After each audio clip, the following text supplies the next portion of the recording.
Bonjour, je suis Karine Agnès. Vous écoutez le podcast Sophrologie Coaching pour accompagner vos transitions de vie personnelles et professionnelles. Aujourd'hui, je vous parle de croyances limitantes. Si je vous dis ouais, c'était facile, tout le monde aurait pu le faire, ou bien non, mais j'ai eu de la chance, ou c'est parce que j'ai rencontré les bonnes personnes au bon moment, ou encore toute autre phrase qui minimiserait votre réussite, ça vous parle? Ces phrases, je les connais bien, je les ai souvent prononcées. Par exemple, à chaque fois qu'on m'a félicité sur mon travail. J'ai également beaucoup pratiqué les réponses qui commencent par merci mais, celles qu'on dit quand le compliment n'est pas du tout reçu. Puis alors que dire des pensées, du discours mental qui va avec? Je ne suis pas à la hauteur, je ne suis pas légitime.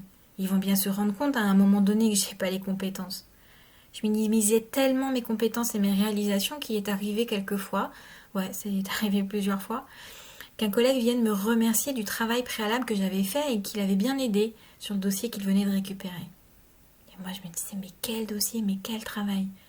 J'avais oublié que j'avais travaillé sur tel ou tel dossier et je pouvais même parfois en attribuer les résultats positifs à une autre personne. Je profitais pas non plus de mes succès.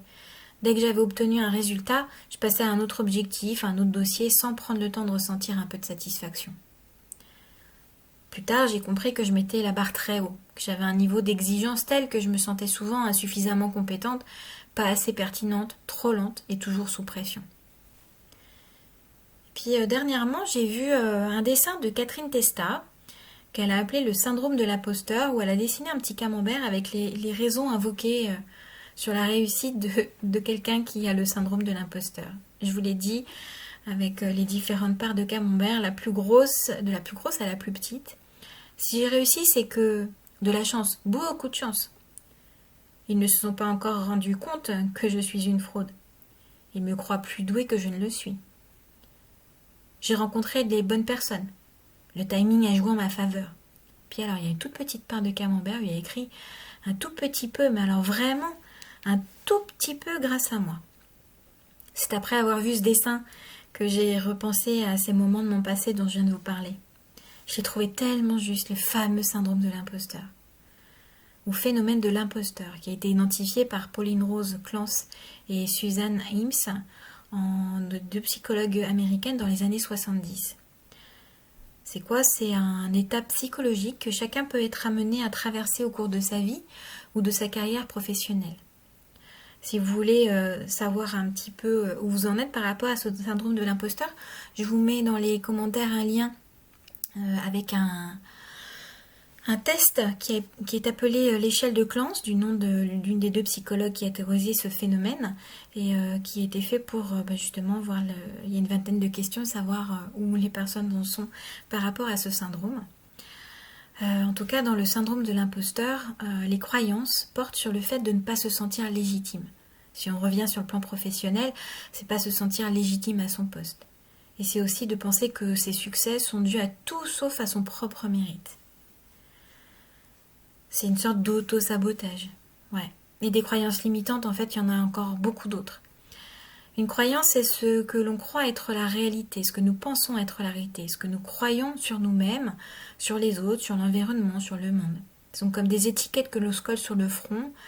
C'est aussi des certitudes que nous avons. Et lorsqu'on commence à dire je ne suis pas assez, je suis trop, il est trop tard pour, jamais, toujours, je ne suis pas comme si, il est comme ça, il faut que, je dois. Il y a de grandes chances que ce soit des croyances limitantes. Ouais, ce sont des croyances qui nous limitent, ce sont des obstacles, des freins que nous nous mettons nous-mêmes. Elles nous empêchent de réaliser certaines choses, d'en changer d'autres, elles nous empêchent de nous affirmer, de nous épanouir en alimentant le manque de confiance en soi. Elles peuvent même nous empêcher de rêver. Et au minimum, elles sont source de stress et nous demandent de mobiliser beaucoup d'énergie. Elles sont souvent dues à des peurs, comme la peur de l'échec, voire la peur de réussir. Et elles sont aussi dues à des habitudes. Elles viennent de notre éducation, notre expérience, la société. La bonne nouvelle, c'est qu'il est possible de changer nos croyances. La preuve? Le Père Noël et la petite souris. Eh oui, nous avons la capacité de nous transformer nos croyances et même de transformer nos croyances limitantes et de les remplacer par des croyances aidantes. Nos croyances, lorsqu'elles sont aidantes, nous poussent à oser, à accomplir ce que nous souhaitons, à nous sentir en accord avec nous-mêmes et avec les autres. La première étape, c'est de reconnaître ces croyances limitantes. Reconnaître, nommer et interroger son discours intérieur. Alors c'est parfois difficile à faire seul, car ça demande de prendre du recul et surtout de stopper le flot des pensées. Mais déjà, vous pouvez commencer par identifier lorsque vous dites jamais, il faut que, trop, pas assez. Écoutez et commencez à prendre conscience de ce que vous vous racontez. Après, concernant plus particulièrement les jugements négatifs que vous portez sur vous-même, comme la petite voix de l'imposteur, je vous propose de noter quotidiennement vos succès, toutes vos victoires, même les plus petites. Parce que là, il s'agit de modifier votre regard et de le rendre plus positif. Alors bien sûr, vous pouvez vous faire accompagner. La sophrologie, le coaching PNL que je vous propose sont des outils puissants contre les croyances limitantes.